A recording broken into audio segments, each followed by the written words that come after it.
আপনার অজান্তেই আপনার ফোন থেকে আপনার ফটোস বা ভিডিওস লিক করছে না তো? এই বিষয়গুলো নিয়ে আমাদের ওয়াকিবহল থাকতে হবে। আজকের এই ভিডিওটা আপনাদের প্রত্যেকের জন্য ভীষণ সতর্কমূলক একটা ভিডিও হতে চলেছে।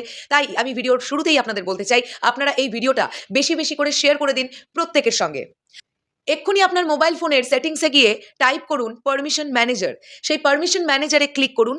ক্লিক করবার পরে একটু স্ক্রল ডাউন করলেই আপনারা পেয়ে যাবেন ফটোস অ্যান্ড ভিডিওস এই অপশনটা। সেখানটাতে ক্লিক করুন। তারপরে আপনারা পেয়ে যাবেন ক্রোম বলে অপশনটা এবং সেই ক্রোমে গিয়ে পুরো ব্যাপারটা দেখবেন ডোন্ট অ্যালাউ বলে একটা লেখা আসছে। সেখানে ডোন্ট অ্যালাউটাকে ক্লিক করে দিন। কারণ গুগল থেকে ফেক ওয়েবসাইটগুলোর জন্য আপনার ফোন থেকে ফটোস বা ভিডিওস লিক করতে পারে। এছাড়াও যদি দেখেন আপনার মোবাইল ফোনে কোনো থার্ড পার্টি অ্যাপ্লিকেশন আছে, সেক্ষেত্রে সেগুলোকেও ডোন্ট অ্যালাউ করে রাখুন। তাহলে কিন্তু আপনার ফোন থেকে আপনার অজান্তেই কোনো ফটো বা ভিডিওস লিক করবার সম্ভাবনা থাকবে না। শেষ করলাম ভিডিওটা। ততক্ষণের জন্য সকলে সুস্থ থাকবেন, সাবধানে থাকবেন, ভালো থাকবেন।